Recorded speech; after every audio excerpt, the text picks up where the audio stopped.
I've talked with a lot of CEOs, guys that are doing 25 million plus per month in-house funding, not brokered transactions. Well, a model like that almost sounds like it would need 3 CEOs to do that really, really well. Because that's like department-wise, like you got to run the broker shop and then the funder, and then you probably got like all that stuff. The fact that they got involved, I think, is interesting because that's like one of the biggest players. Guggenheim is the broker dealer that backs the amount of money that's backs in Nova. Everyone's a warm lead to them because there's normally discrepancies and stuff up front. Like, hey, I'm just giving you money. I'm not like reaching out to you. So they're like not as much as the bad guys. Someone else like dialing them right away. Today is July 27th, and I have lost my lizard for a total of 5 days now. Look at that. I think he got milk.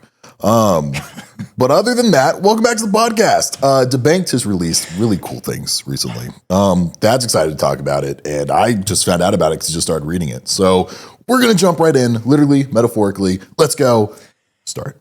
Let's just build off this lizard thing for a second. Yes. First of all, I never know where you're going to start. I'm like, Cameron, go ahead and put the intro in. And he's just like, all right, random number generator, set, go. Yep. What just happened to me recently? So Cameron's got this like really big lizard called Tegu. Is that the one this is the black throat. Tegu I would have found. Which one did you lose prior? The recently was the black throat. He's the little guy. The Tegu gets out. The one that was found by your sister. Black throat. Okay, so this lizard recently got escaped, and I don't know what we were doing. We were doing something work related, and then all of a sudden he gets a call from his sister's like boyfriend. Oh my god! Oh, sister's boyfriend. Oh my God, this lizard's in the laundry machine or in the laundry basket and like underneath clothes and stuff. And so then he's like coaching them. He's like, you can't touch him because he'll basically murk you. Yeah. But like coaching them on how to like dump the laundry basket back into this enclosure. Cage. Yep. And I guess the same lizard just escaped again. Yeah, he's still gone. Also, he's like yay big. Now, for a lizard, you got like this much body and this much tail, but he's not a tiny guy. What is yay big for people that aren't watching? Oh, like a 1.5 feet. Yeah. Like this is something you're going to notice. I mean, it's bigger than a cat. No, when he's full grown, he will be the same size as a Komodo dragon. Like he'll be about 8 foot, 160 pounds. Like he could kill you. So if he gets loose somewhere, you're going to hear a really weird news article. Like it'll be really interesting, but he's gone. Well, he's not that big yet, but yes. No, he's small now.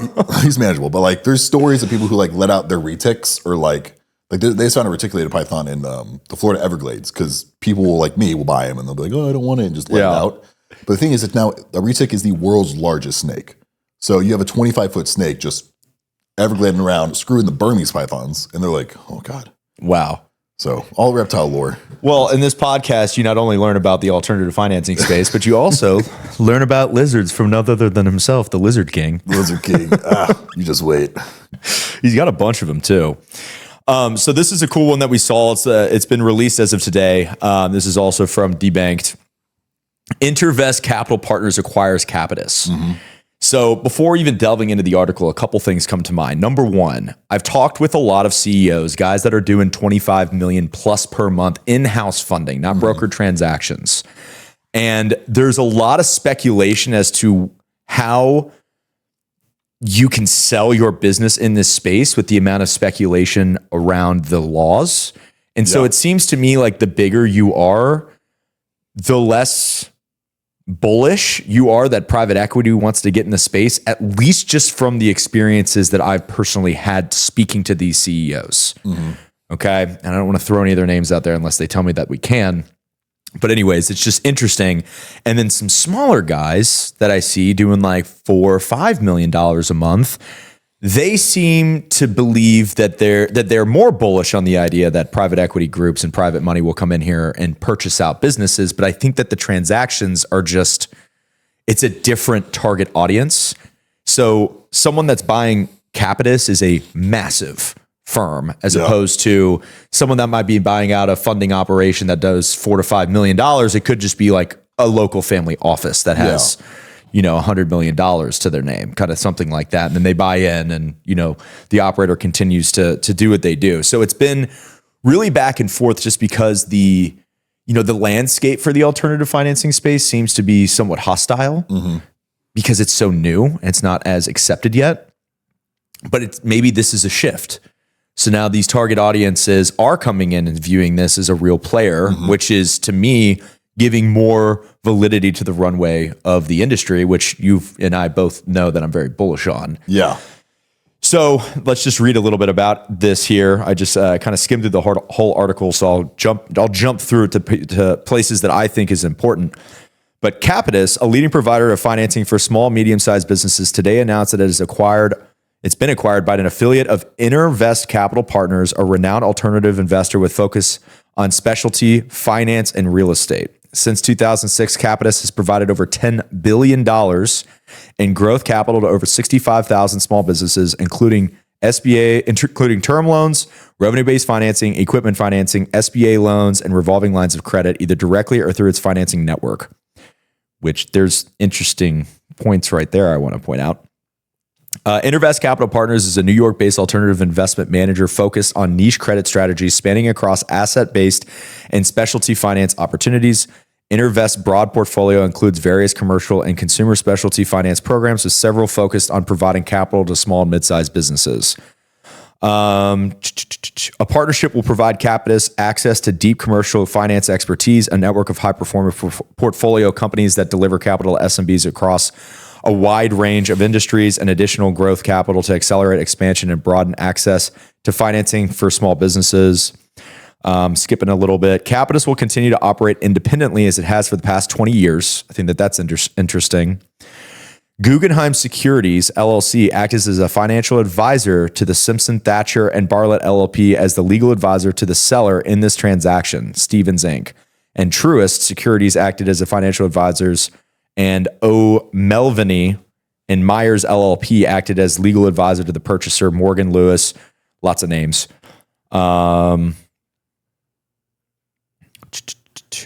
So at first, when I originally read this is also an SEC registered investment advisor fund focus, yada, yada, yada. So it's more of a licensed transaction, which a lot of transactions that are taking place in this space are kind of circumventing the SEC, which is a big problem, which is why you might see, some firms blow up in this space eventually. So it's interesting that Guggenheim's mentioned here. I don't know this for certain, but through other individuals that I've learned, Kapitus is predominantly before today backed by pension funds. So there's another company called Principus that actually relabeled to Smart Step, which we're partnered with now. But Principus was also backed by pension funds, stuff like for teachers and firefighters and stuff like that. So they're deemed as a relatively safe investment, but it's like an alternative investment. Principus actually, I don't know how bad it was during COVID, but that name basically went away. So I don't know if those assets just got sold off to Smart Step, but like even ISO reps were transferring over there. And so they're still around. I just don't know to what degree that Principus is still existing, or if they just like kind of sold off their assets in a fire sale, like on deck.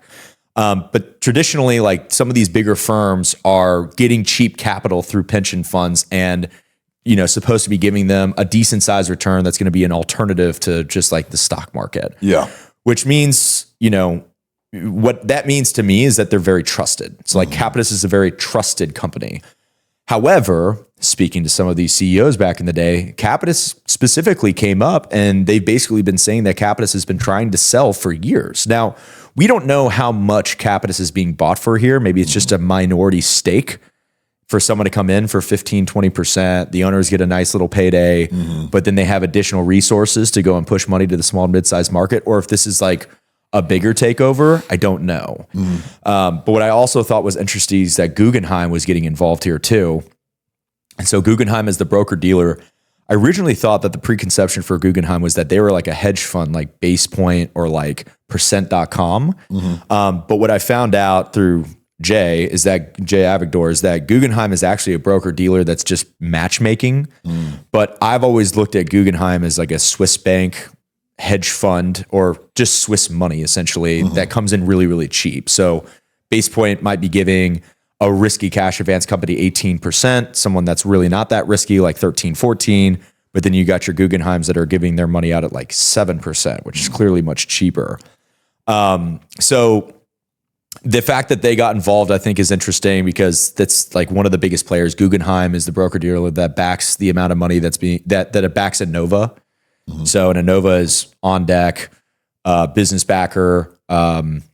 headway on deck line of credit, and they're pushing out $300 million a month from the last source that I checked. So I just see, the overarching thing here. I know I just went into a bunch of nerdy stuff right there. Lore. So the overarching thing that I'm seeing is that there is large financial institutions starting to put a spotlight onto this industry. And most of the transactions that took place from the private equity sector was kind of in the shadows. And this is one of the largest companies that there is in the space, one of the largest, that's at least was like a core alternative financing product, not like a loan builder backed by PayPal, and not like a Square, and not like an Intuit QuickBooks. Those are a little bit of a different, they're huge, but they got into the space from a fintech perspective. Yeah. This is like true prime cash advance, building organically within the cash advance sector. At least that's how I kind of view Kapitus. But there's a spotlight here that big institutional players are starting to take this industry very seriously, which to me is good news. Yeah, well, I feel like you have a lot more risk mitigation being a funder like Kapitus, because they get to not deal with all the bullshit that the brokers have to deal with from a like we all go TCPA all the time. Everyone's a warm lead to them because there's normally discrepancies and stuff up front. Hey, I'm just giving you money. I'm not reaching out to you. So they're not as much of the bad guys. Someone else dialing them right away. But you think there's less risk being a funder than a broker?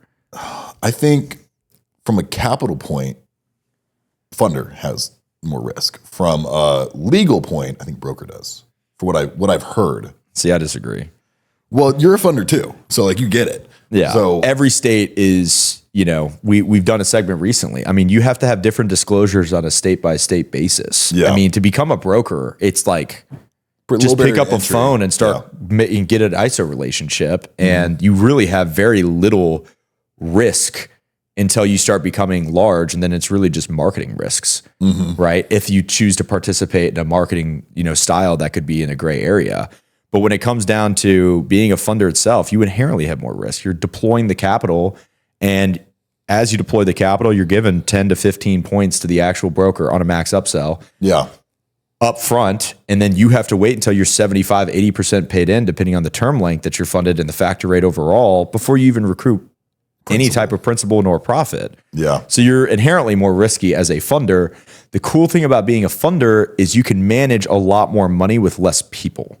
So a broker is more time intensive. You need to have account managers that are focusing on all the on all the files, and only, each broker might be able to have a book of business of 100 really good paying files until they start getting overwhelmed, maybe even less.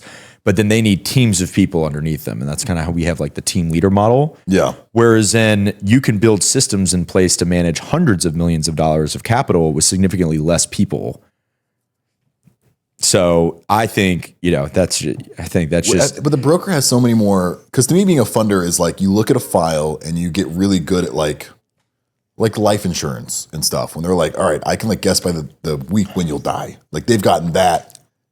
They're really, really on their shit. And certain companies that, what's another company that's just amazing with data points, where they can just know your entire human being?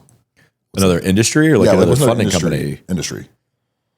Well, I think you hit the nail on the head with insurance. I mean, they have full actuarial services that are looking at your life expectancy so they can price your policy. Yeah, so, exactly. So they do all these numbers, and I think funders, they have their secret sauce that's their formula and works really, really well. Because I feel if someone else came around and was hey, here's Kapitus, here's everything we do to approve files, that's pretty replicable. And I feel if you're private equity, that's they figured out this works well, and they're good at their niche. Yeah. Well, I guess you have a regression analysis model perspective on it. But I mean, you're inherently taking more risk as a funder. You put the money out. Yeah. Now, when you're at the level of Kapitus, the amount of owner capital that's in that book is probably next to zero. I mean, I doubt they're syndicating much of their own cash, which is the difference with a lot of people that are in the space that we're in. Is we're still growing, and in order to grow and attract those right types of capital partners, you have to risk a significant amount of your own money because you're not proven yet. Yeah. So it's even more risky now, but at scale, then you're risking other people's money. But still, you're taking on more risk than a cash pay. I mean, it's also accrual. So you're basically running all your projections on what you think you're going to make. Yeah. And the write-offs and things of that nature versus a cash-based business, which is the brokerage shop, which is like you make transaction, you make money. Yeah. Survive clawback period. Yeah. And I feel like you typically, history rewards people that take more risk. So it's like they go through all the bullshit. But I feel like a broker shop today versus Kapitus, I would probably put Kapitus as a more stable business than a newer broker shop. Because I feel like broker shops are like, there's so much chaotic energy that's just like. Well, they've been doing it for 20 years. There's probably broker shops that have been doing it for 10 years that are still like, okay. I see where your point is here. Like a brokerage shop, if they don't have proper infrastructure, a rep can leave very quickly, even a top producer, and go say the grass is greener. I'm either going to go somewhere else or try to build their own. Yeah. So it's a lot harder to create incentivizations to keep top producing individuals there. Whereas then it's much harder to go and recreate a Kapitus. Yeah. So you can't do that. So from a business model perspective, I can see your take. Yeah. From a business model, I'm like, if I'm an investor wanting to invest in a company, I get why private equity is probably going to start with all the funders. Yeah. And then I think brokers might need to catch up on some back end stuff. And then brokers could start getting in there. But there's so much like outbound is still kind of out in front, and like inbound's not perfect for anybody yet. Like some people kind of got it. So it'd be interesting to see how brokers evolve over the next 10 years to be an acquirable business. Well, I think the perfect company is one that can generate their own leads, broker their own deals, and control their own in-house portfolio. So when you can control all three components, I believe that makes the most sturdy company. If you control your own leads, you ensure that there's zero, if any, TCPA risk. You ensure that, you might have to resell the data in order to make sure that you are at a cash flow position, or you have to retarget the data for other things and other, things that are outside the industry, like personal loans, even something like that. Yeah. But then you control the sales process, because what's the funder's biggest concern is that the sales rep is going to stack them, or going to fund a deal, going to give them a hop, or the sales rep is going to, some of these guys are getting paid from debt settlement, and that's like a funder's biggest nightmare. Yeah. Is to go and pay this nice commission, wait for clawback, and the debt settlement comes into play. So like that's a huge no-no. So the funder or the broker has a significant amount, especially these big funders that don't have a pulse on the client. They're not talking to the client every single day like the broker is. The broker has more power to tell the client what to do. And so when you can control the money, but also control the sales process, but then lastly, you control the leads, that really makes like a sellable company in my mind. Yeah. Because then you have all three components that make you self-sufficient. You can stand on your own 2 feet. Whether leads take a turn for the worse in the industry, you're still producing your own. Whether, and then you can lock in sales reps longer because you have a more wholesome environment where they get to participate in deals. They also have inbound leads coming in. So it's harder for them to leave, because then their work becomes so much more difficult. Yeah. And then you also have the money aspect, which is, kind of the bottom of the funnel. So, well, a model like that almost sounds like it would need 3 CEOs to do that really, really well. Because that's that, like, department wise, like you got to run the broker shop and then the funder, and then you probably got market, like all that stuff. Because that's huge. Like when you scale that, gigantic departments. Yeah. Like marketing at scale, we both know is like just so stupid. Like how big it can be. Yeah. Even brokering at scale, stupid how big it can be. Well, so it could be chiefs of each department. Yeah, whatever it works. But it's like that's a really big organization. Yeah. To do, because like Kapitus is big, but imagine Kapitus having to do all three. They'd probably lose their shit. Yeah. Yeah, but you gotta be a little crazy, but it's a good vision to have. Every vision worth having is a little crazy. Well, that goes back to the story of like Money Mutual, which is you have what's Scott Tucker's company called? There was like a Wells Fargo Dirty Money episode about him, but he basically had one of the largest personal loan companies in the nation, probably on the planet, and he got in some trouble for some tax things, but also he like the way he was structuring these loans was like it was a debt trap. Like they would have auto renewal periods if they didn't lump sum pay off their balance. That was kind of hidden in the fine print, which caused a lot of like negative attention towards him. But what they did is they ended up hiring Montel Williams to start Money Mutual, and Money Mutual was the lead source. And then they ended up having so many leads, they had to sell their leads to other people as well. And then Money Mutual ended up becoming almost as big as the lending arm itself. Yep. So it's just like, you can see how these businesses can spiral. I want to bring up one more point, because this is probably already a little long for our typical content. I just think it's interesting that they're including that Kapitus has funded 65,000 small businesses, including term loans, revenue-based financing, equipment financing, SBA loans, and revolving lines of credit, either directly or through its financing network. And I think that's like the key thing there.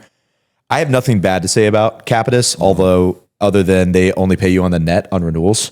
Yeah. So you fund a 100K deal and then you refinance it for 150 6 months from now, but their balance is 75K. They only net, 75K or whatever it is. You're getting paid on the 75K, not on the 150 refinance. Yeah. Which a lot of these bigger firms are doing. And I'll tell you why. It's because they're putting their terms out for a year to 2 years, and they also have to consider defaults. So they're probably making no money on the first time fund. Yeah. Plus a lot of their deals are getting stacked anyways, and then they don't go back in. Yep. But then they have to start recouping costs down the line. So there's a reason why Kapitus deals are so well priced. It's because they know that they're going to win on the economics from the broker perspective on the renewal. Mm-hmm. And then hopefully the client is smart enough to realize this is one of the best deals they're ever going to get. Stick with me. Yeah. And so then down the line, they start making a lot of money on that repeat business. Mm-hmm. But I also think it's funny that if you really look at the fine print of Kapitus's contracts, it's like we can retarget your data. Yeah. And you'll also notice that their renewals team will reach out to your data. So again, nothing bad to say. Like we've never had an instance where I'm sure we've had an instance where a sales rep was rubbed the wrong way, like 10% about Kapitus reaching out because like maybe they sold the deal cheaper than they could have and whatever it was.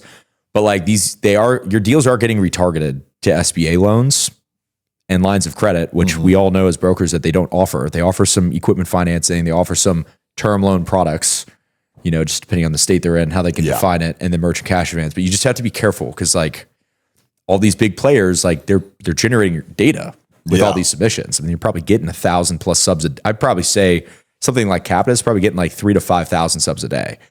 Yeah, and it's great data. As a marketing guy, like, yeah, why not? You can sell each one for $5 a lead. Got a nice little budget right there. I mean, there's so many ways these businesses could like, and there's probably entire businesses in their business that don't even know it. Yeah. There's probably some dude working in the office who's like, oh, I could do something with this. And like has a nice little 20 grand a month side gig. Just pushing data. That's where backdooring comes into play. Yeah. And that's what you just got to be careful. Yeah. Is the overall, you just got to be careful because, they put point blank in their contract, they're going to market to your data. Yeah. And that's like part of how they've gotten to this $10 billion in financing is because it's not just broker transactions or retargeting. So yeah. Interesting take, but you can close it out, Kim. All right. Time to close. You know what I haven't closed? Finding my lizard. Don't know where he is. Next podcast, maybe we'll find him. I don't know. But as always, thank you for watching. If you enjoyed the video, like it, comment, share it with a buddy. Maybe share it with a buddy who has a lizard and say, hey, this man lost his. See you in the next one.